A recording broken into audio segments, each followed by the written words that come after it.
Hello, Methodist Neuro. It's your poster boy, Rick Willis, and his wife, Gina, here. We'd love to come in and see you guys, but Nancy has come up with some kind of story about some virus or some crap like that going around, and she won't let us come in. I didn't want to argue with her or anything, but it's like, damn, you're a hospital.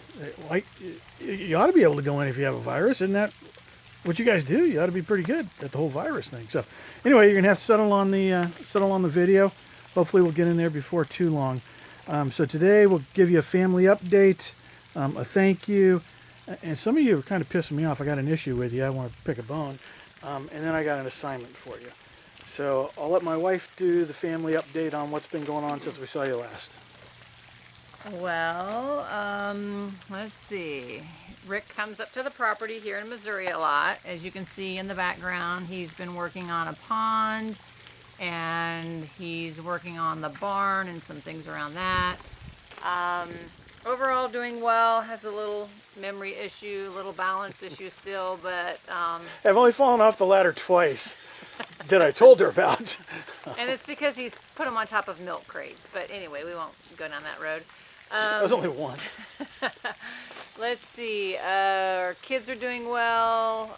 We now have 7 grandchildren, 5 from our son and his wife. They had twins at the end, and then our daughter and her husband have twins that y'all somewhat got to meet when he was in the hospital there. Ashley was pregnant with the twins. Other than that, I'm still working a doc's office, just trying to survive all of this craziness that's going on right now, but like I said, everybody's doing well. Okay. There are about 1.5 million people in San Antonio, 380 million people in the United States, 6.3 billion people on the planet. And out of all those folks, nobody has a more important job than you guys do. Whether talk about firefighters, police officers, military, teachers, it doesn't really matter. Nobody has a job that's more important than what you guys do.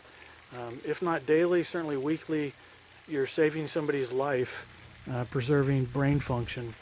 And obviously I want to thank you for that, but I also want to thank you because look, I had the aneurysm on November 30th, 2017. When you went to bed on November 29th, 2017, you didn't wake up the next day and all of a sudden know everything you need to know about subarachnoid hemorrhage.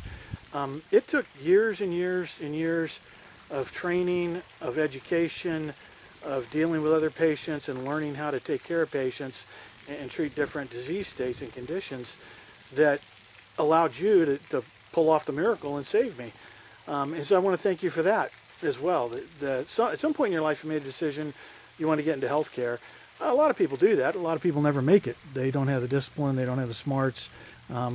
Things just don't work out for them. But you're different. You guys paid the dues. You learned and you delivered.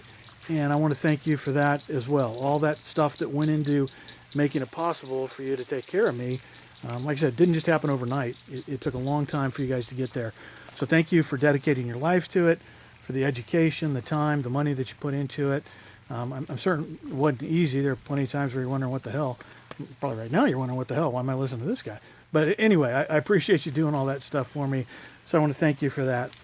Now that being said, I do have a bone to pick with some of you guys. It kind of pissed me off. Before I had the stroke, I spent 16 years in medical sales. Most of that was in operating rooms, and I covered everything from Corpus Christi up to the Upper Peninsula of Michigan, Marquette, west out to Cedars-Sinai and USC out in Los Angeles. And one thing that I saw, and I thought it was amazing. Every day it was like being on the Discovery Channel. One thing that I saw that kind of pissed me off about it was some people get this kind of attitude when they're in medicine. They start becoming complacent.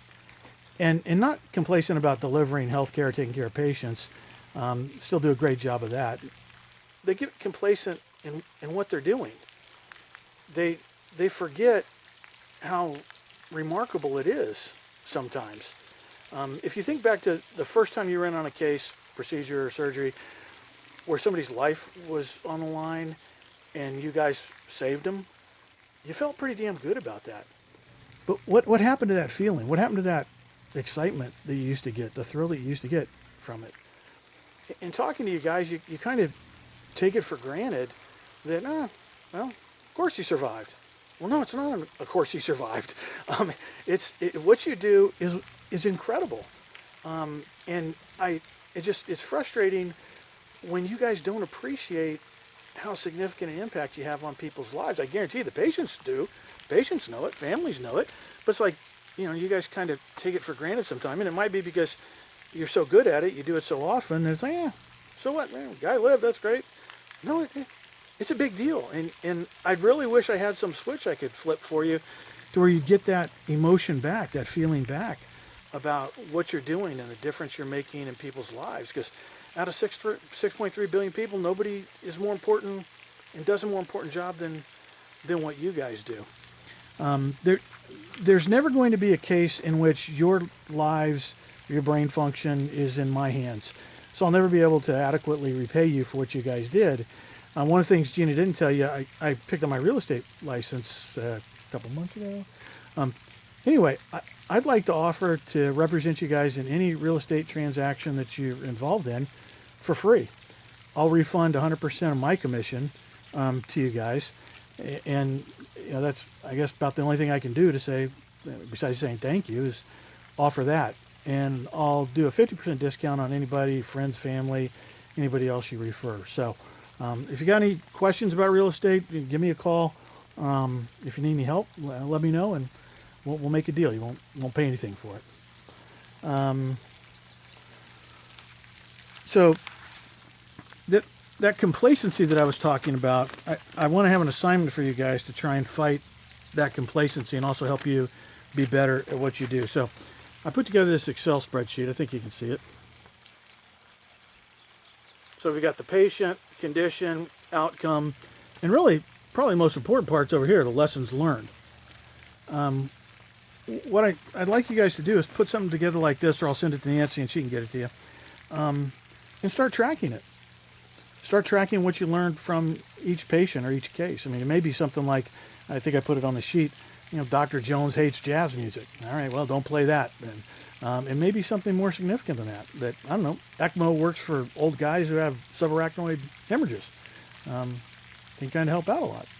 So anyway, that's your assignment.